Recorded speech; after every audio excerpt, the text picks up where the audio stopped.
Comenzamos con el desarrollo de las vías de conducción nerviosa. Haremos una primera aproximación en generalidades de las vías y luego desarrollaremos las vías que correspondan al sistema motor. Podemos decir que una vía de conducción nerviosa es un conjunto o sucesión de neuronas que transmiten distintos tipos de información, sea en un sentido descendente o ascendente, dependiendo esto de la naturaleza de la información que conducen.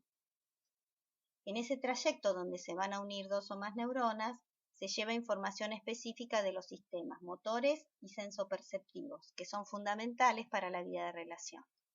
Ante este primer concepto podemos clasificar a las vías en dos grandes grupos, las vías motoras o descendentes y las vías sensitivas o ascendentes. En cuanto a las vías motoras que son descendentes, son de tipo efectoras o eferentes, quieren decir que llevan un efecto o una acción hacia el órgano donde llevan el impulso nervioso, en este caso músculos esqueléticos para su contracción. ¿Qué genera la contracción de un músculo? Genera movimiento, pero también genera posturas. Las vías motoras las podemos dividir en dos grupos, la motricidad voluntaria y la involuntaria, o también llamado sistema extrapiramidal.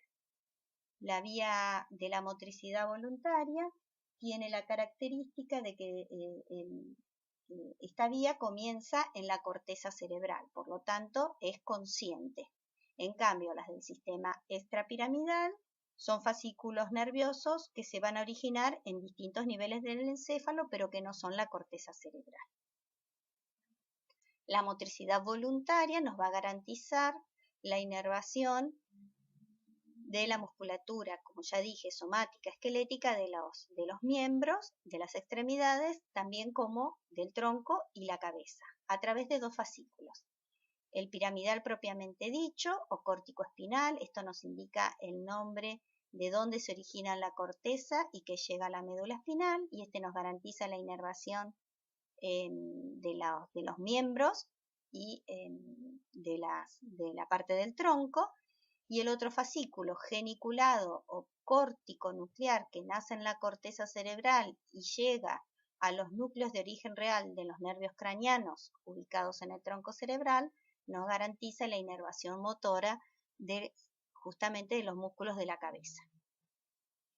Los distintos fascículos que conforman el sistema extrapiramidal se van a encargar de los movimientos a los que podemos llamar automáticos y asociados. Y está formado por una serie de fascículos que nacen en distintos niveles del encéfalo y uno de los órganos más importantes en este sistema es el cerebelo. Estas vías cerebelosas las vamos a describir al final tanto de las vías motoras como de las sensitivas, porque necesitamos integrar conceptos de ambos componentes. En cuanto a las vías sensitivas, son aferentes, es decir, que se inician en un receptor. Ese receptor puede estar ubicado en la piel, por lo tanto capta un estímulo del mundo externo, o puede estar localizado en el propio cuerpo, en estructuras como la fibra muscular, tendones, articulaciones, periósteo, es decir, todo lo que son estructuras periarticulares. ¿Qué fascículos conforman cada uno? Las vías exteroceptivas están formados por tres fascículos, que su denominación en estos dos primeros casos nos indican que se originan en la médula espinal y llegan a un núcleo que es el tálamo. Sabemos que el tálamo es un núcleo del diencéfalo, ya ubicado entonces en el cerebro. Tenemos el espinotalámico lateral, que conduce información de la temperatura y el dolor, el fascículo OAS, también denominado espinotalámico anterior, que es el de tacto grosero, tacto grueso, y el tercer fascículo, el de tacto epicrítico, que es discriminativo. En cuanto a la sensibilidad propioceptiva, también vamos a tener en cuenta si llega a la corteza cerebral o llega a un nivel inferior. Si llega a la corteza cerebral, hablamos de sensibilidad propioceptiva consciente. Esta discurre o transcurre por dos fascículos, que es el de Golgi-Burdach, que ya hemos mencionado a nivel de la médula y del bulbo raquídeo, bien digo, y los dos fascículos que llegan al cerebelo. A este fascículo es la sensibilidad propioceptiva inconsciente, y su denominación nos indica justamente que, teniendo su primer neurona en la médula espinal, llega hacia el cerebelo.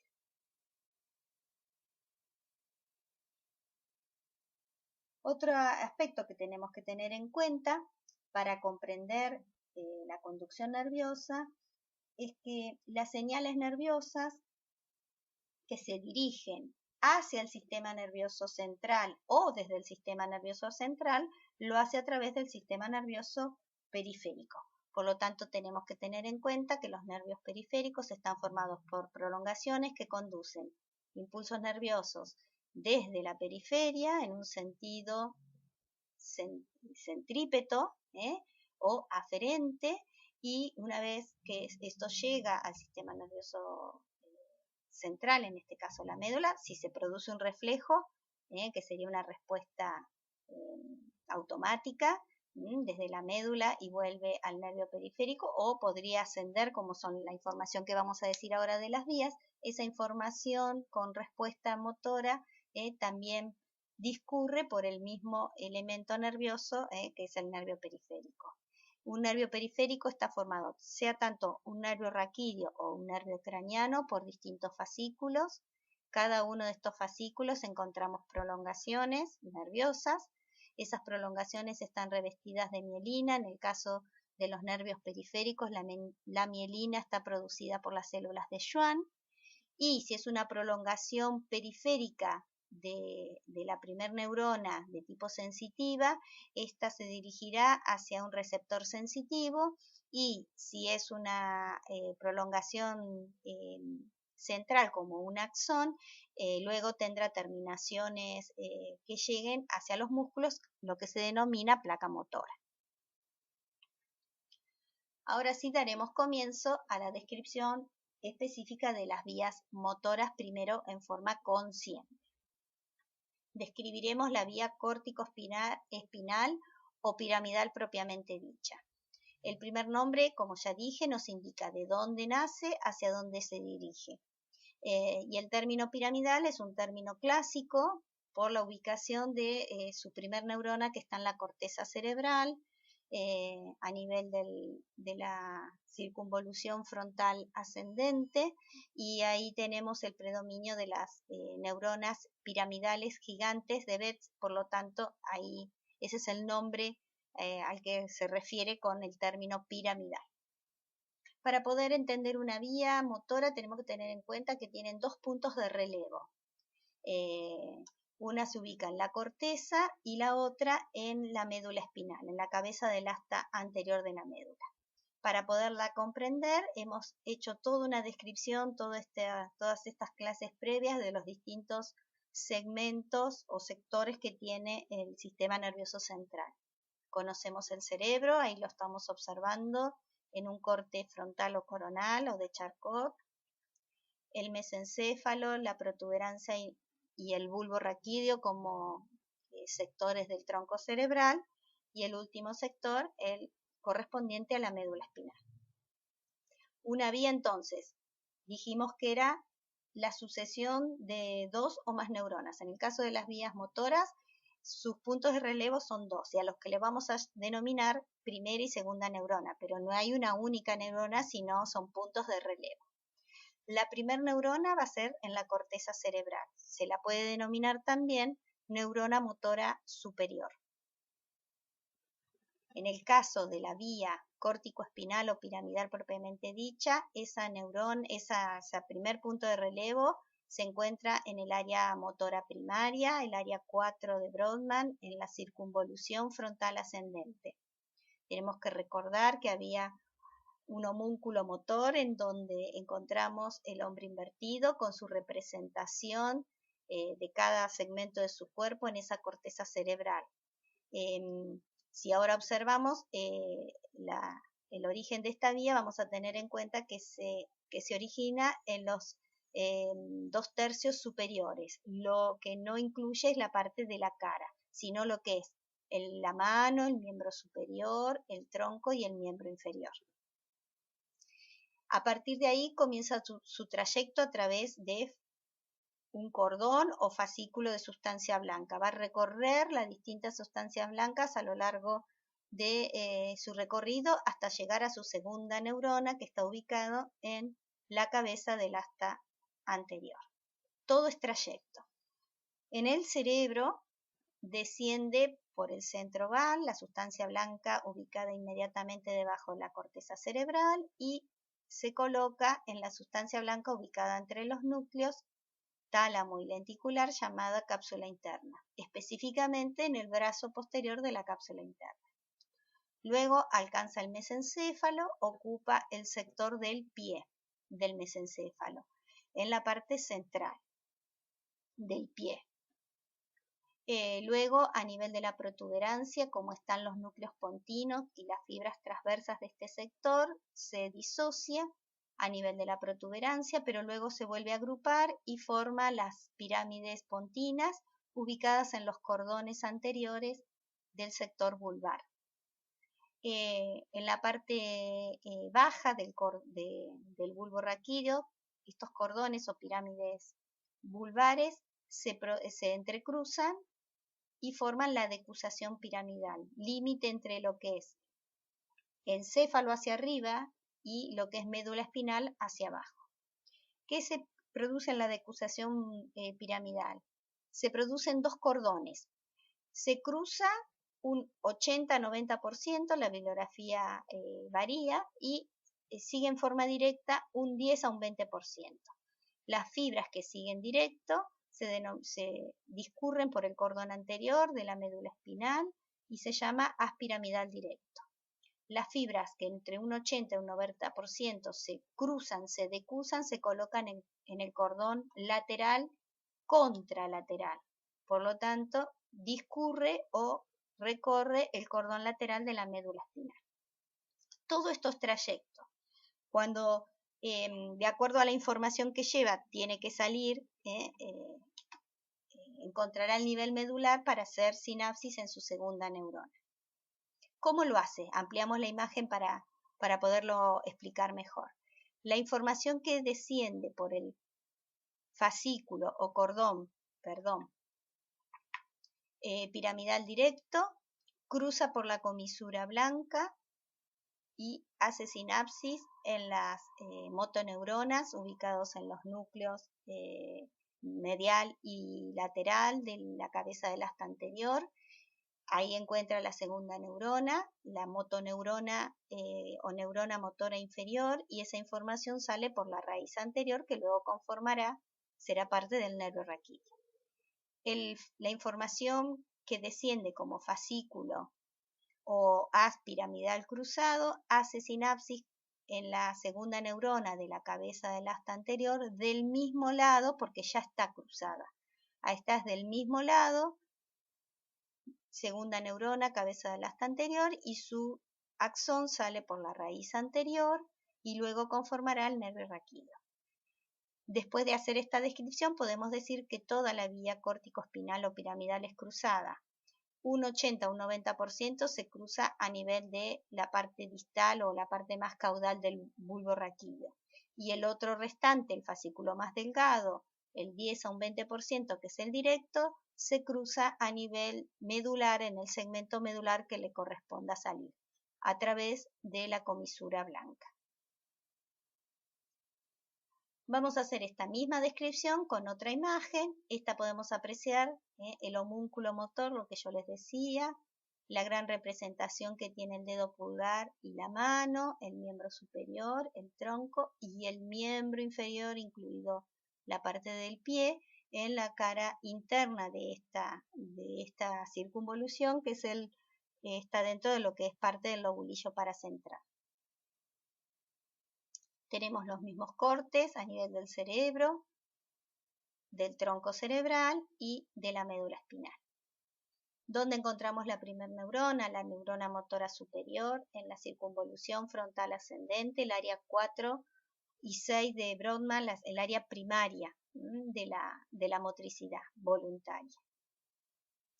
desciende, empieza su trayecto por la sustancia blanca, forma parte del centro oval, se coloca en el brazo posterior de la cápsula interna, ingresa al mesencéfalo, en la parte media del pie del mesencéfalo, se disocia a nivel de los núcleos pontinos y luego llega al sector del bulbo raquídeo, formando las pirámides vulvares o cordones anteriores, y en la decusación, en la parte distal, se produce un entrecruzamiento de un 80 a un 90% y se producen dos fascículos, el directo, que es el que no se cruza, que se mantiene en el cordón anterior a nivel de la médula, y el cruzado, que transcurre por el cordón lateral del lado contrario en el que se originó.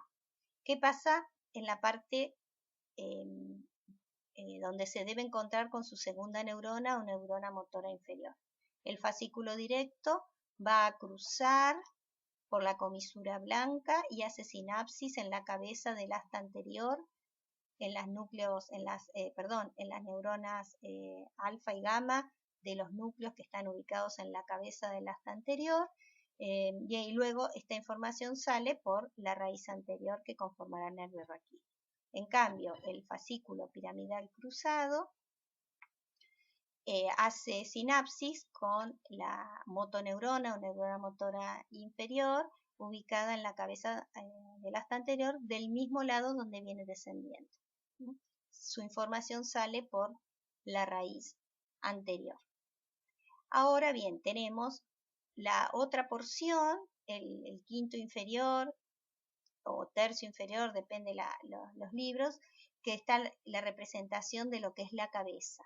A este fascículo que se va a originar en este sector de la médula lo vamos a llamar córtico nuclear, porque lleva esta información hacia los núcleos de los pares craneanos ubicados en el tronco cerebral como orígenes reales. Haremos la misma organización para describirlo, viendo los cortes a nivel del cerebro, del mesencéfalo, de la protuberancia y bulbo, y por supuesto el sector medular no corresponde porque estamos hablando de nervios craneanos, de los orígenes reales de los nervios craneanos. ¿Dónde se origina? En el tercio inferior o 2/5 inferiores de la circunvolución frontal ascendente, el área 4 y 6 de Brodmann, correspondiente a la corticalización de lo que es la cabeza. Ahí tenemos de la neurona motora inferior. También comienza su trayecto pasando por el centro oval y se ubica en la cápsula interna, específicamente en la rodilla. Por eso su denominación de genu, que es genu es rodilla, por eso también se la encuentra con el nombre de geniculado. Alcanza el mesencéfalo en el pie, por dentro de la vía piramidal propiamente dicho, ¿sí? En la parte interna o medial.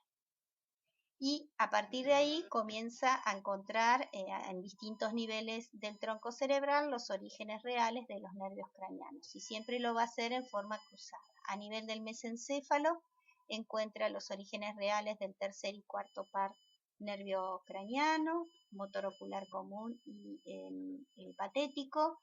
A nivel de la protuberancia anular encuentra los orígenes reales para la parte motora, del 5% motor del trigémino, el sexto par, el motor ocular externo, el facial, y ya a nivel del bulbo, en la parte alta y luego más baja, los orígenes reales de los nervios, el glosofaringeo noveno, neumogástrico 10, el 11 el espinal y el 12º, el 12 el hipogloso. Es decir, que podemos hacer la asociación de que va a llegar a las columnas somatomotoras ubicadas en el tronco cerebral, que lo vimos en la configuración interna, dividido en una columna dorsal y ventral, pero correspondiente a núcleos somatomotores.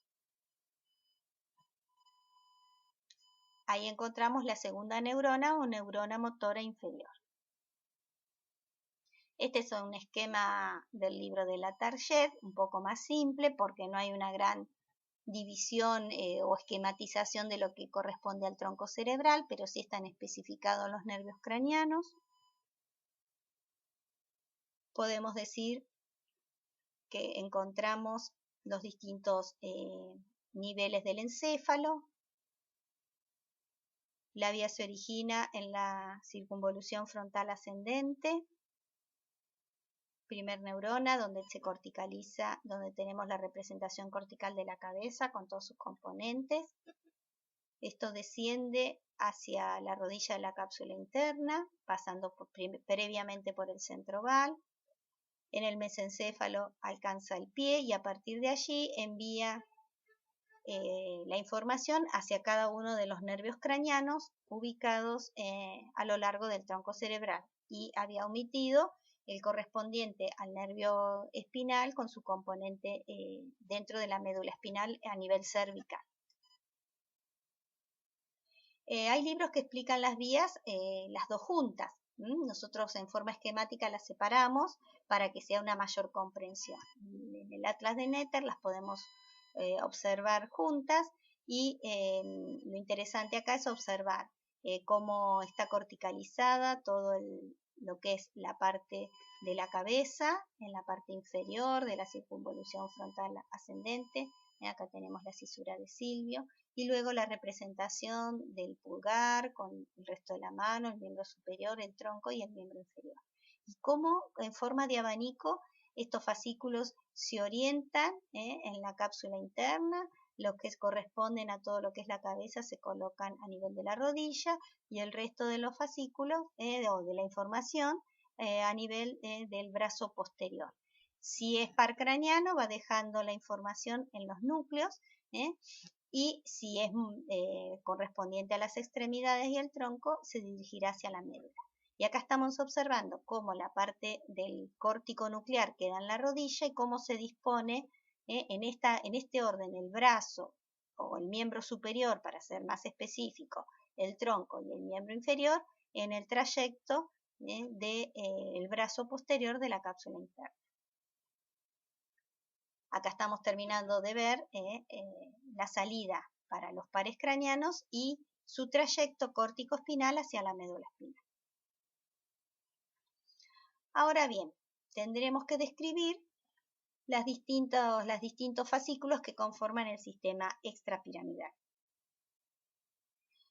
Podemos decir entonces que el sistema extrapiramidal es un conjunto de fascículos motores que se van a originar en distintos niveles del encéfalo y que tienen como función principal encargarse de los movimientos automáticos y también aquellos asociados.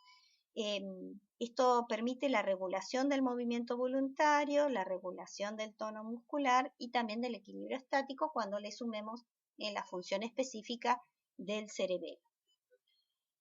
Para ser más gráfico, nosotros vamos a empezar a los fascículos que comienzan más arriba, es decir, a nivel del mesencéfalo, bien digo, bajaremos en su origen por el tronco cerebral y veremos su ubicación específica en la médula espinal.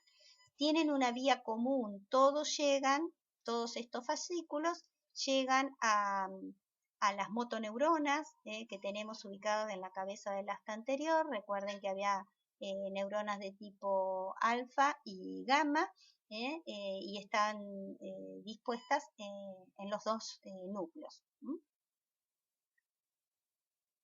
Bueno, comenzamos con el tecto espinal. Es un fascículo que nace a nivel del techo o tectum del mesencéfalo, principalmente a nivel del tubérculo cuadrigémino superior, donde hace su relación con el tubérculo cuadrigémino superior hace su relación con el cuerpo geniculado externo, que corresponde al metatálamo, y que es uno de los puntos de relevo de la vía visual. La vía visual, que tiene su tercer neurona en el cuerpo geniculado externo, continuará su información hacia la corteza occipital, pero la vía refleja se dirige hacia el techo del mesencéfalo a través de los tubérculos cuadrigéminos o colículos cuadrigéminos superiores, y ese forma el fascículo tectoespinal. Podemos decir que es un mediador de los movimientos reflejos en respuesta a estímulos visuales. Se va a encargar de los movimientos posturales reflejos en relación o en respuesta a los estímulos visuales. Este desciende y a nivel medular lo tenemos ubicado en el cordón anterior de la médula espinal. Es un fascículo que solo vamos a tener principalmente presente a nivel cervical.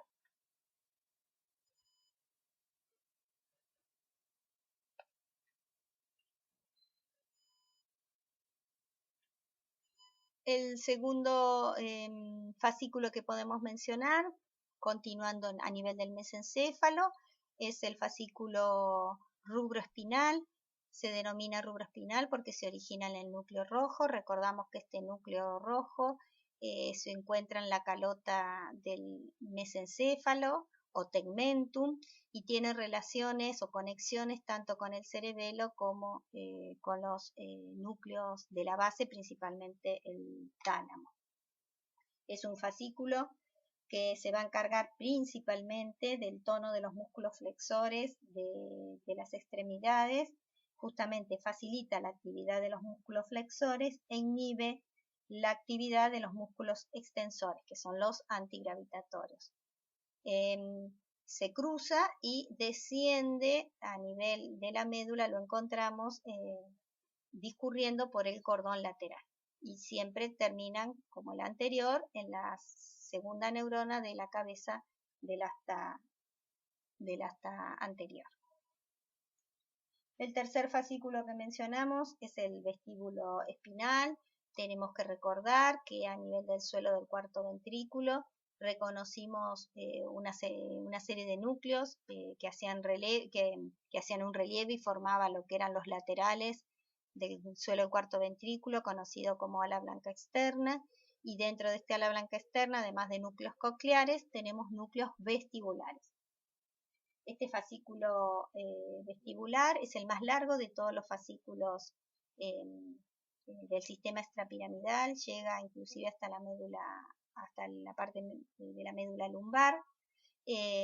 Lo tenemos ubicado a nivel del cordón anterior de la médula y es un fascículo que actúa como excitador y controlador de los músculos extensores de la postura, es decir, de los músculos antigravitatorios.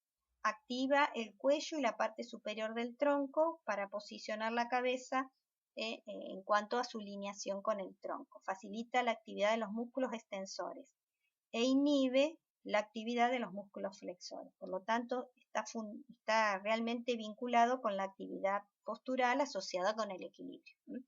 Por supuesto que este núcleo vestibular que da origen al fascículo vestíbulo espinal tiene íntima relación con el arquicerebelo, ¿sí? La porción más antigua del cerebelo.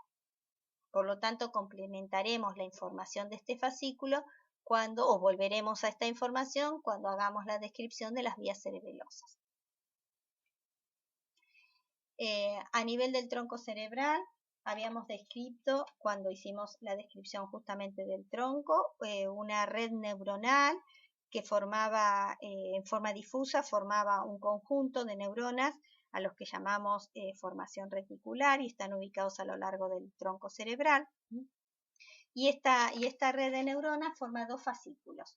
Un fascículo que se llama retículo espinal lateral y un fascículo retículo espinal medial. De la parte alta de la formación reticular se forma el fascículo retículo espinal lateral y actúa como un centro facilitador.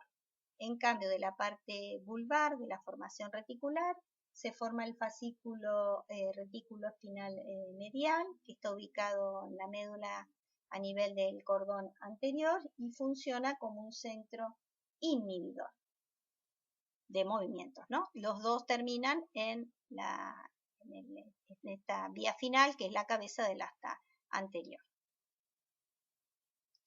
Y por último, el núcleo ubicado a nivel del bulbo, la oliva vulvar, recordemos que era un núcleo que hacía relieve en la parte más alta de los cordones laterales del bulbo raquídeo. Es un fascículo que cuando desciende se coloca también en el cordón anterior de la médula espinal, haciendo sinapsis en su segunda neurona en la cabeza del asta anterior. Es el que tiene más diferencias o menos estudiado de todos estos circuitos extrapiramidales, pero se puede decir que se encarga de la coordinación motora entre los músculos de la cabeza y del miembro superior. Por lo tanto, es un fascículo que solo está presente a nivel de la médula cérvica. Para finalizar la clase podemos decir que describir las vías motoras, tanto voluntarias como involuntarias, nos ha permitido conocer el tercer nivel de nuestro sistema motor, que es el de la ejecución de las órdenes que permiten la contracción de los músculos esqueléticos, integrando tanto la corteza motora primaria con el tronco cerebral y la médula espinal, pero por encima de esta ejecución hay un nivel superior que es el de la programación de la secuencia del movimiento, en la planeación, en la contracción de los músculos agonistas y la inhibición de los antagonistas, con la colaboración que nos aporta el cerebelo en cuanto a la información propioceptiva para reconocer el cuerpo en el espacio también. Por lo tanto, se deben integrar tanto la corteza premotora y la motora suplementaria. Y por encima de estos dos niveles tenemos un primer nivel, que es el superior, el de mayor jerarquía, que es el de la decisión de la acción, para tener el deseo de realizar el movimiento y tener la representación abstracta de su finalidad. Por lo tanto, a los niveles previos necesitamos la integración también de la corteza prefrontal, de la parietal ascendente o poscentral, como también la colaboración entre todos estos sectores con los ganglios de la base. Y todo esto nos permite reconocer al sistema motor como uno de los componentes del desempeño ocupacional. Muchas gracias.